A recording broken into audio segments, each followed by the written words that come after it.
আজি মই তোমালোকৰ আগত তোমালোকৰ পাঠ্যপুথিৰ উপভোক্তাৰ ভাৰসাম্য এই ব্লকটো আজি আলোচনা কৰিম। আৰু উপভোক্তাৰ ভাৰসাম্য এই বিষয়টো জানিবলৈ হ'লে তোমালোকে প্ৰথমতে এটা কথা বেছিকৈ জানিব লাগিব যে উপযোগিতা কাক বোলে আৰু ক্ৰমহ্ৰাসমান প্ৰান্তিক উপযোগিতা বিধিটো কি। গতিকে আজি আমি এই ক্ৰমহ্ৰাসমান প্ৰান্তিক উপযোগিতা বিধিটোৰ বিষয়ে আলোচনা কৰিম।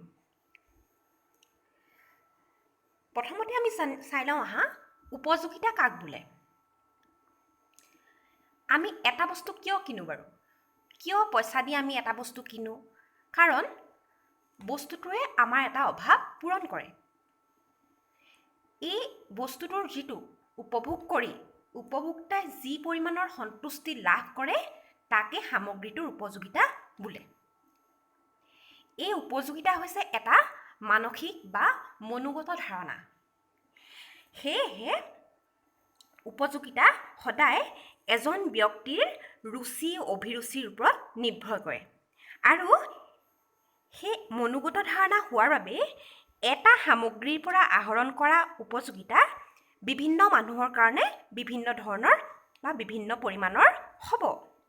উদাহৰণস্বৰূপে এজন নিৰামিষভোজী লোকে মাছ খোৱাৰ পৰা কোনো উপযোগিতা নাপায়, কিন্তু এজন আমিষভোজী মানুহে মাছ খাই যথেষ্ট উপযোগিতা পাব, বা এজন আমিষভোজী মানুহে মাছ খাবৰ বাবে বা মাছ কিনিবৰ বাবে পইচা ত্যাগ কৰিব।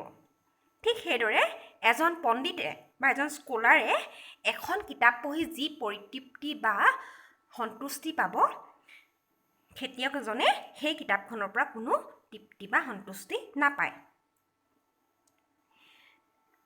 এতিয়া আমি চাব লাগিব যে উপযোগিতা জুখিব পাৰি নে নোৱাৰি। যিহেতু উপযোগিতা এটা মনোগত বস্তু, যিসকল সংস্থাপিত অৰ্থনীতিবিদ তেওঁলোকে কৈছিল যে উপযোগিতা গণনা কৰাটো অসম্ভৱ। কিন্তু ইয়াৰ পাছৰ কালত বিশেষকৈ নৱসংস্থাপিত অৰ্থনীতিবিদসকলে উপযোগিতা গণনা কৰিবৰ বাবে এটা একক উলিয়ায়, সেইটো হৈছে ইউটিল।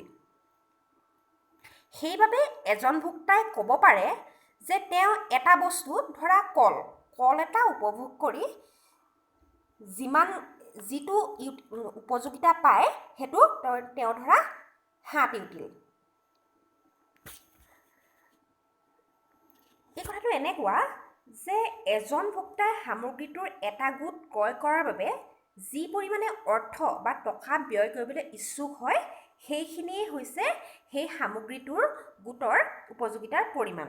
উদাহৰণস্বৰূপে যদি এজন ভোক্তাই এটা কমলা টেঙা উপভোগ কৰিবলৈ ইমানেই আগ্ৰহী যে তেওঁ সেই কমলা টেঙাটো পাবলৈ 10 টকা দিয়ে, গতিকে আমি ক'ব পাৰোঁ যে সেই ব্যক্তিজনৰ কাৰণে সেই কমলা টেঙাটোৰ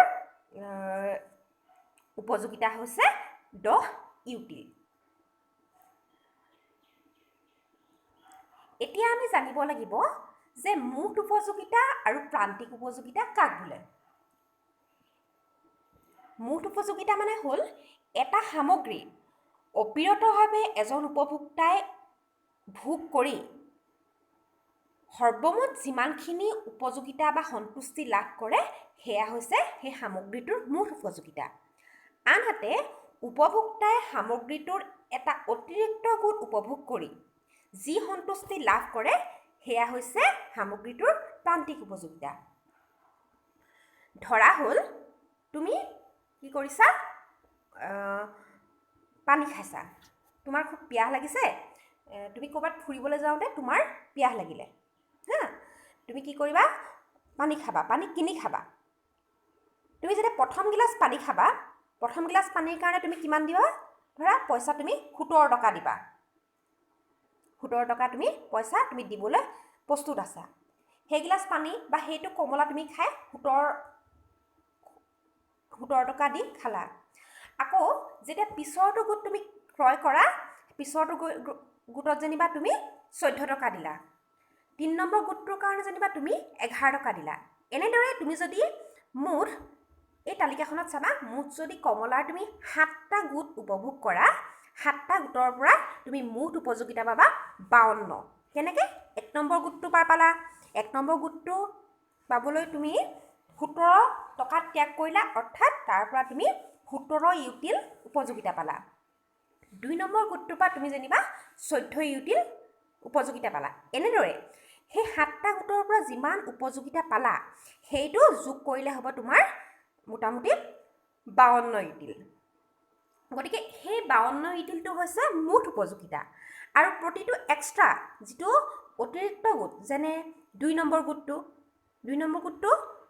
কৰি তুমি 14 ইউটিল পালা, 3 নম্বৰ গোটটো 11 ইউটিল পালা। এই যিটো অতিৰিক্ত গোট তুমি খাই গৈছা, তাৰ পৰা তুমি যিটো সন্তুষ্টি পাইছা সেইটো হৈছে প্ৰান্তিক উপযোগিতা।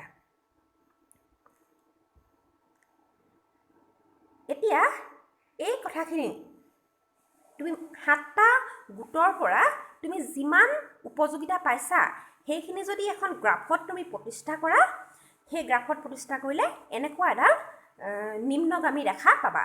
ৰেখাডাল চোৱা, প্ৰথমতে এইটো ক্ৰমে ঊৰ্ধ্বগামী গতিত উঠি গৈছে আৰু 5 নম্বৰ গোটটো হোৱাৰ পিছত তুমি কি হৈছে দেখা গৈছে যে ৰেখাডাল ক্ৰমাৎ তললৈ নামি আহিছে। এডাল হৈছে মুঠ উপযোগিতাৰ ৰেখা। ঠিক সেইদৰে তুমি যদি সেই মুঠ উপযোগিতাৰ দৰে প্ৰান্তিক উপযোগিতাখিনি এখন গ্ৰাফত প্ৰতিষ্ঠা কৰা, তুমি দেখিবা এডাল ক্ৰমান্বয়ে নিম্নগামী ৰেখা পাবা। আৰু ৰেখাডাল কি হয় যে 6 নম্বৰ ইউনিটত, যিহেতু আমি দেখিছিলোঁ যে 6 নম্বৰ ইউনিটটো খাই উপভোক্তাই কোনো ধৰণৰ উপকাৰিতা পোৱা নাই, গতিকে সি x অক্ষ ক্ৰছ কৰিব আৰু অকণমান তললৈ নামি যাব। তাৰমানে 6টা ইউনিটৰ পাছত বেছিকৈ খালে উপভোক্তাই কোনো ধৰণৰ সন্তুষ্টি নাপায়, বৰঞ্চ তেওঁ তাৰ প্ৰতি বিতৃষ্ণা আহিছে। এই দুইডাল ৰেখা, মুঠ উপযোগিতাৰ ৰেখা আৰু প্ৰান্তিক উপযোগিতাৰ ৰেখা, দুইডালেই হৈছে নিম্নগামী। আৰু এই ৰেখাকেইডাল চাই তোমালোকে এটা কথা স্পষ্টকৈ বুজিছা যে যেতিয়া এটা বস্তু এজন উপভোক্তাই উপভোগ কৰি গৈ থাকে, তাৰ উপযোগিতা প্ৰথম অৱস্থাত বাঢ়িলেও পাছত লাহে লাহে কমি গৈ থাকে। আৰু এইটোৱে হৈছে বিখ্যাত ক্ৰমহ্ৰাসমান প্ৰান্তিক উপযোগিতা বৃদ্ধি। এই ক্ৰমহ্ৰাসমান প্ৰান্তিক উপযোগিতা বিধিৰ মতে অন্য সকলো অপৰিৱৰ্তিত থাকিলে এজন ভোক্তাই যদি এটা সামগ্ৰীৰ গোটসমূহ অবিৰতভাৱে ভোগ কৰিবলৈ লয়, সেই গোটসমূহৰ পৰা পোৱা উপযোগিতা ক্ৰমাৎ কমি আহিব। এতিয়া আহিম আমি এই ক্ৰমহ্ৰাসমান প্ৰান্তিক উপযোগিতা বিধিৰ স্বীকাৰ্যসমূহ। এই বিধিটো কেইটামান তলত দিয়া ধৰণৰ অভিধাৰণাৰ ওপৰত প্ৰতিষ্ঠিত।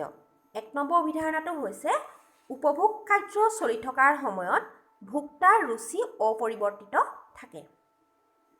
তাৰমানে যেতিয়া সেই গোটটো খাই থাকে, সামগ্ৰী এটাৰ গোট ভোক্তাই খাই থাকে, তেওঁৰ ৰুচি অভিৰুচি আয় আদিৰ একো পৰিৱৰ্তন নহয়।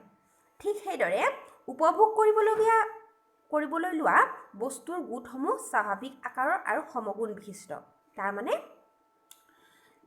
যিটো কমলা বা তুমি যেনিবা কমলা ঠাইত মিঠাই খাইছা, তুমি গম পাবা যদি প্ৰথমটো গোটতকৈ পিছৰটো মিঠাই বেছি ডাঙৰ হয়, তুমি তাৰ কাৰণে বেছি পইচা দিবলৈ ৰাজি হ'বা। গতিকে ইয়াত ধৰি লোৱা হয় যে সামগ্ৰীৰ গোটসমূহ স্বাভাৱিক আকাৰৰ আৰু সমান সমান। তাৰপিছত সামগ্ৰীৰ গোটসমূহৰ উপভোগ নিৰবিচ্ছিন্ন হ'ব লাগিব। তুমি আজি এটা কমলা খাই যদি কাইলৈ কমলা খোৱা, তেন্তে কমলাটোৰ উপযোগিতা তোমাৰ বাবে কমি নাযাব, বৰঞ্চ এটা হেবিট। গতিকে ইয়াত ধৰি লোৱা হয় যে এটা উপভোগটো এটা নিৰবিচ্ছিন্ন গতিত হৈ থাকে। তাৰপিছত আৰু লাষ্টৰ অভিধাৰণাটো হ'ল যে মুদ্ৰা, যিটো বস্তু সেই বস্তু সামগ্ৰী কিনিবৰ বাবে ব্যৱহাৰ কৰা হৈছে, তাৰ উপযোগিতা একেই থাকে। তাৰমানে ইয়াত বুজোৱা হয় যে মানুহৰ পইচাৰ প্ৰতি যিটো উপযোগিতা, কোনোদিনাখনে পইচাৰ প্ৰতি বিতৃষ্ণা নাহে বা উপযোগিতা কমি নাযায়। ধন্যবাদ।